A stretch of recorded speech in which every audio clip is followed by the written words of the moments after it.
আসসালামু আলাইকুম। তাকে বসতে একটি চেয়ার দাও। Give him a chair to seat.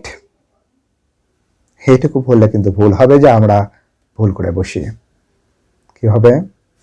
অবশ্যই যে চেয়ারে বসবে সে চেয়ারের ওপর বসার জন্য একটা প্রিপজিশন দরকার, আর এই প্রিপজিশনটা শেষের দিকে আসলেও চেয়ার প্রথম দিকে আছে।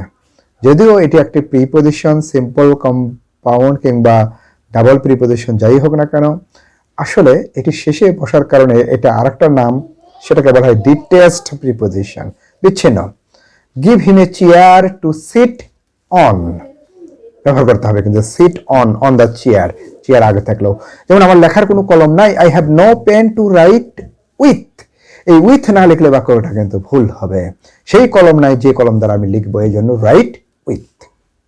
Thank you.